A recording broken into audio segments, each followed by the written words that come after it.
Hello students, welcome to my YouTube channel. দেখো, আজকে আমরা করব ক্লাস 10 ম্যাথমেটিক্স এর দ্বিতীয় অধ্যায়, সরল সুদ কষা, সিম্পল ইন্টারেস্ট। ঠিক আছে, তাহলে এখানে দেখো, আজ আমাদের খুব মজা। স্কুলের স্টুডেন্টদের আজকে খুব মজা। কেন? আজ স্কুলে আমাদের ক্লাসের সকল ছাত্রছাত্রীরা নিজেদের নামে ব্যাংক অ্যাকাউন্ট খুলবে। আমাদের প্রত্যেকের নিজস্ব ব্যাংকের পাসবই থাকবে। আমরা ইচ্ছে মতো টাকা জমাতে ও তুলতে পারবো। তাহলে সব স্টুডেন্ট মিলে অ্যাকাউন্ট খুলছে তাদের টাকা জমানোর জন্য। একজন স্টুডেন্টের আমার দাদা গত বছরে ওই ব্যাংকে অ্যাকাউন্ট করেছিল। দাদা ব্যাংকে 800 টাকা জমা রেখেছিল। 1 বছর পর দাদার পাসবইয়ে দেখেছি 800 টাকা বেড়ে গিয়ে 832 টাকা হয়েছে। ঠিক আছে, দাদার পাসবইয়ে 800 টাকা ছিল, কিন্তু 800 টাকার থেকে টাকাটা বেড়ে 832 টাকা হয়েছে। কিন্তু এমন কেন হলো? এই 32 টাকা কে দিল? দাদার টাকা 1 বছর ব্যবহার করার জন্য ব্যাংক দাদাকে 832 মাইনাস 800 টাকা সমান 32 টাকা অতিরিক্ত দিয়েছে। দাদা ব্যাংকে টাকা জমা রেখেছে। ব্যাংকে টাকা জমা রাখার জন্য ব্যাংকের লোকেরা দাদার সেই টাকাটি ব্যবহার করেছে। সেই টাকাটি ব্যবহার করেছে বলে দাদাকে কিছু অতিরিক্ত টাকা দিয়েছে। সেই অতিরিক্ত টাকাটাকে কি বলা হয়? সুদ বলা হয়। ঠিক আছে, এই অতিরিক্ত টাকা বা অর্থমূল্যকে কি বলা হয়? এই অতিরিক্ত অর্থমূল্যকে সুদ বা ইন্টারেস্ট বলা হয়। আজকে আমরা যেটা করব সেটা হচ্ছে সিম্পল ইন্টারেস্ট, সরল সুদ। ঠিক আছে, সরলভাবে একটা সুদ বের করা। আর একটা হচ্ছে চক্রবৃদ্ধি সুদ। চক্রবৃদ্ধি সুদও তোমাদের বইতে আছে, কিন্তু আমি বুঝিয়ে বলছি। মনে করো তোমার দাদার এই 800 টাকা বেড়ে 832 টাকা হলো 1 বছর।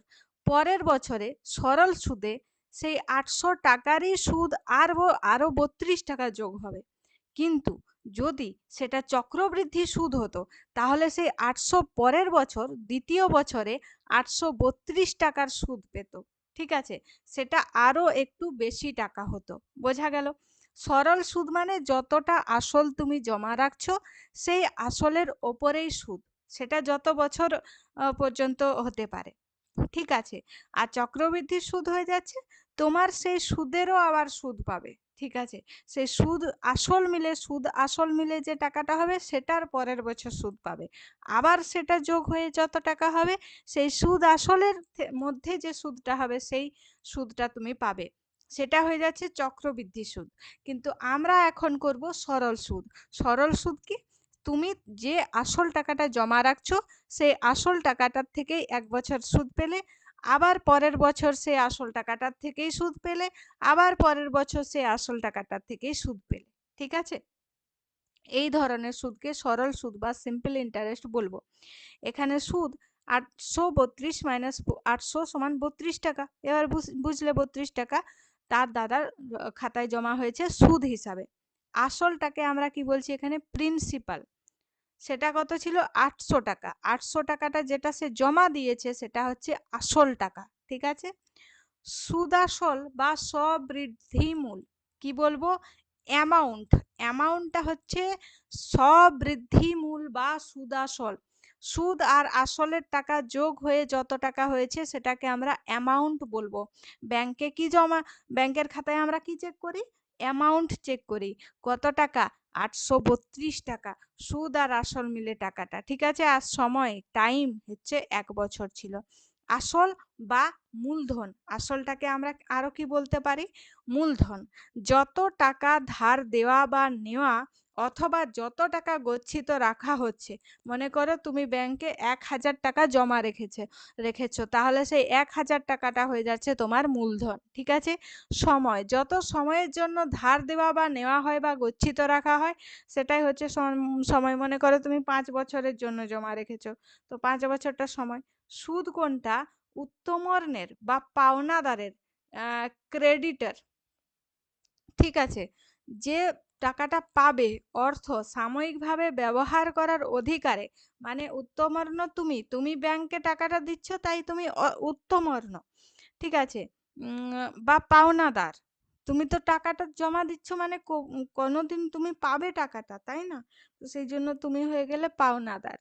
অর্থ সাময়িকভাবে ব্যবহার করার অধিকারের বদলে শর্ত অনুযায়ী অধমর্ণ বা দেনাদার ডেবিটার কিছু অতিরিক্ত অর্থমূল্য তাকে দিয়ে থাকেন।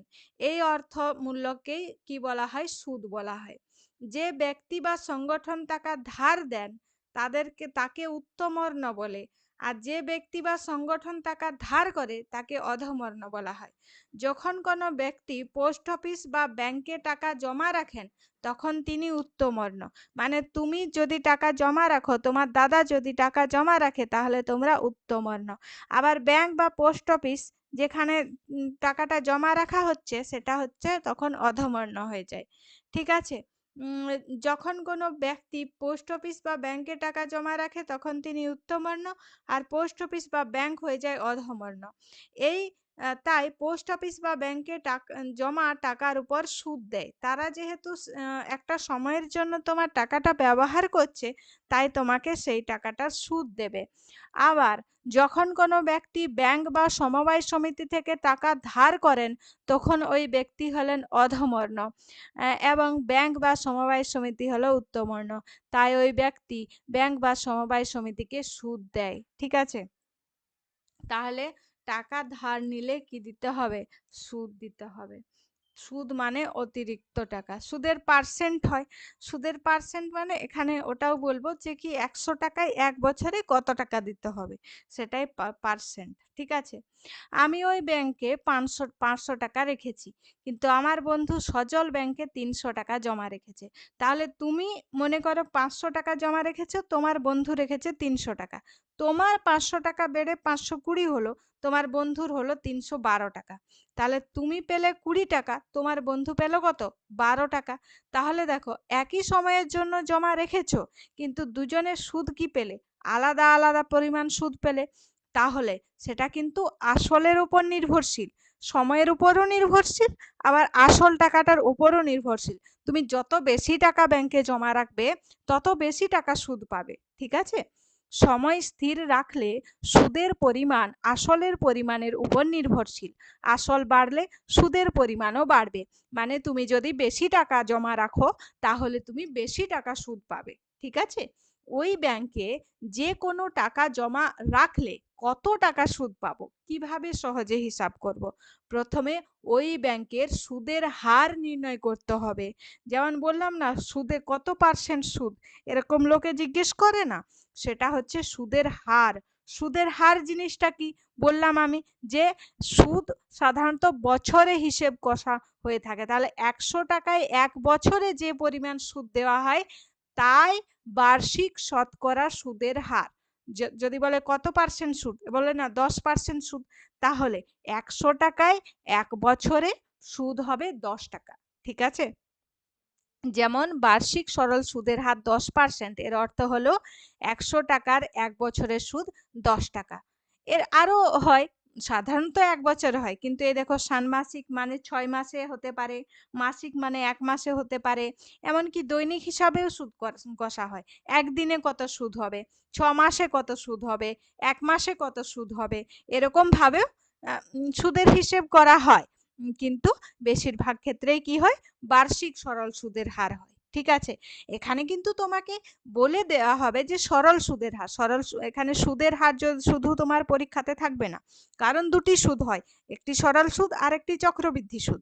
তুমি এখন সরল সুদ কষা করছো, তাই আমরা এখানে সবসময় কিন্তু সরল সুদের হার বলবো। ঠিক আছে? তাহলে দেখো 500 টাকায় 1 বছরের সুদ 20 টাকা। তাহলে 100 টাকায় 1 বছরের সুদ, তোমার সেই যে 500 টাকা জমা ছিল, তাতে তুমি 520 টাকা পেলে, তাহলে সুদ কত পেলে? 20 টাকা। তাহলে এবারে আমরা সুদের হার বের করব।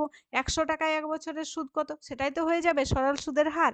তাহলে 100 টাকায় 1 বছরের সুদ হয়ে যাবে 20 ডিভাইডেড বাই 500 গুণিত 100।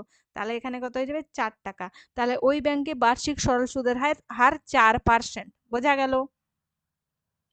এবারে সেই একই রকম করে একটা অঙ্ক দেখো এখানে, বার্ষিক 4% সরল সুদের হারে ওই ব্যাংকে 1200 টাকা জমা রাখি, তবে 1 বছর পর কত সুদ পাবো? তাহলে এখানে আমাদেরকে কি বের করতে হবে? সুদ বের করতে হবে।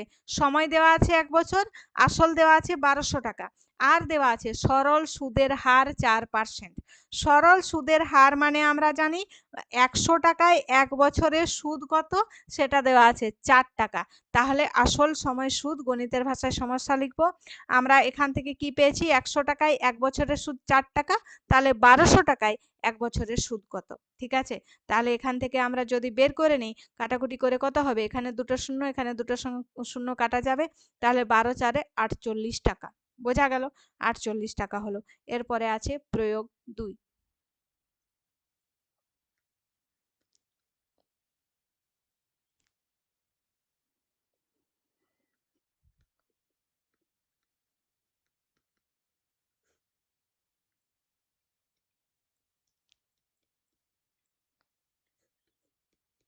দেখো প্রয়োগ 2তে কি বলেছে, আসল হচ্ছে 600 টাকা, সময় হচ্ছে 1 বছর, বার্ষিক সরল সুদের হার 5%।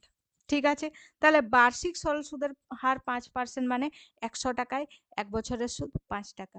তাহলে এখানে লিখে নিই বার্ষিক। তাহলে প্রয়োগ 2 এর 1 এর দাগ, যেহেতু 1 এর দাগ 2 এর দাগ দেওয়া নেই, দুটি অঙ্ক আছে, সেই জন্য আমি 1 এর দাগ লিখছি। ঠিক আছে, 1 এর দাগ বার্ষিক সরল সুদের হার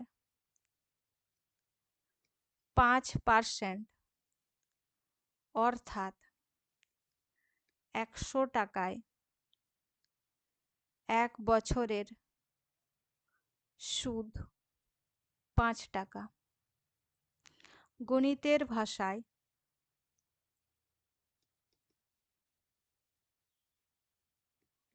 সমস্যাটি হলো, এক তো আসল, সময় আর সুদ। আমরা এখানে জানলাম 100 টাকায় 1 বছরের সুদ 5 টাকা। তাহলে কত টাকা দেওয়া আছে, 600 টাকায় 1 বছরের সুদ আমাদেরকে বের করতে হবে। 600 টাকায় 1 বছরের সুদ কত। তাহলে এখান থেকে আমরা লিখব 100 টাকায় 1 বছরের সুদ 5 টাকা। 1 টাকায় 1 বছরের সুদ 5/100 টাকা। তাহলে 600 টাকায় 1 বছরের সুদ কত হবে, 5/100 গুণিত 600 টাকা। তাহলে কাটাকুটি করলে কত হয়ে যাবে, 30 টাকা। বোঝা গেল। এরপরে 2 এর দাগ। 2 এর দাগে সুদের হার কত বলেছে, 4.12%। তাহলে এটা আমরা লিখব বার্ষিক সরল সুদের হার 4.12%, অর্থাৎ 100 টাকায় 1 বছরের সুদ সমান 9/2 টাকা। গণিতের ভাষায় সমস্যাটি হলো,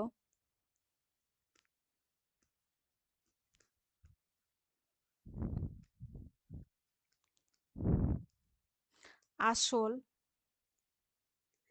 সময়, সুদ। তাহলে 100 টাকায় 1 বছরের সুদ 9/2 টাকা। 1800 টাকায় 1 বছরের সুদ কত, 1800 টাকায় 1 বছরের সুদ কত। 100 টাকায়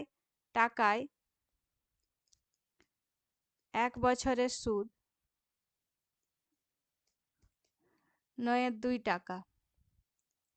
1 টাকায় 1 বছরের সুদ 9/2/100 সমান 9/2 গুণিত 1-এর 100, তাহলে 2 এর সঙ্গেই 100টা গুণ করে দিচ্ছি। ঠিক আছে, এত টাকা।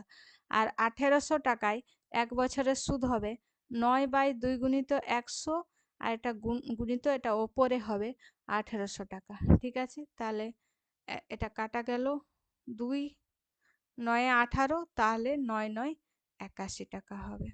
বোঝা গেল। যেহেতু এটা সরল সম্পর্ক ছিল, তাই না, আসল বাড়লে সুদ বাড়ছে, তো সেই জন্য আমরা 1800টা ওপরে গুণ করলাম। বোঝা গেল। তাহলে এটা প্রয়োগ ২ হলো। এর পরের দিন আমরা এখান থেকে প্রয়োগ ৩ থেকে করব। আজকের ভিডিওতে এই পর্যন্তই। ভিডিওটি শেষ পর্যন্ত দেখার জন্য অসংখ্য ধন্যবাদ।